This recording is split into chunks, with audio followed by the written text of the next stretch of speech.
Mataas po ang tsansa na maging isang bagyo ang binabantayang LPA o low pressure area sa loob ng ating bansa. Pero ayon po sa Pag-asa, wala na yan direktang epekto sa ating bansa. Pero asahan pa rin po ang mga pag-ulan, partikular na sa Luzon, dulot po ng habagat. Ang karagdagang update sa lagay ng ating panahon, alamin natin mula kay Pag-asa Weather Specialist Lian Loreto. Magandang umaga po. Ano po ang update sa ating panahon, ma'am? Magandang umaga po, Ms. Dayan, at sa lahat po ng ating mga taga-subaybay. Tama nga po, nasa high chance na mag-develop bilang isang bagyo yung low pressure area na ating binabantayan sa loob po ng ating Philippine Area of Responsibility. At kanina nga po alas 3 ng umaga ay huli po natin itong namataan sa layong 1,190 kilometers sa east-northeast na extreme northern Luzon. At kung maging bagyo man ay tatawagin natin ito sa pangalang Kiko.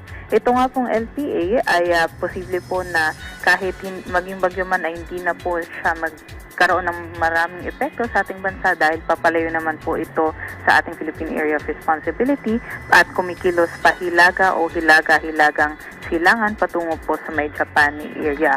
Samantala, southwest monsoon pa rin po nakakaapekto sa may kanlurang bahagi ng Luzon at Visayas, particular na po sa may Ilocos Region, Batanes, Babuyan Islands, Apayao, Zambales, Bataan at Occidental Mindoro. Sila po yung makakaranas ng makulimlim na panahon na may kalat-kalat na pag-ulan, pagkulog at pagkidlat.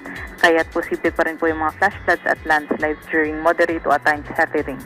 Sa Metro Manila naman at ang lalaming bahagi ng ating bansa, asahan ang bahagyang maulap hanggang maulap na panahon at mataas na tsansa ng localized thunderstorms pagdating ng hapon o gabi.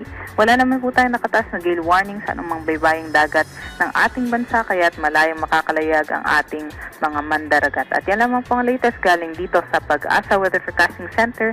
Ito po si Lian Loreto. Maraming salamat, Pag-asa Weather Specialist Ms. Lian Loreto.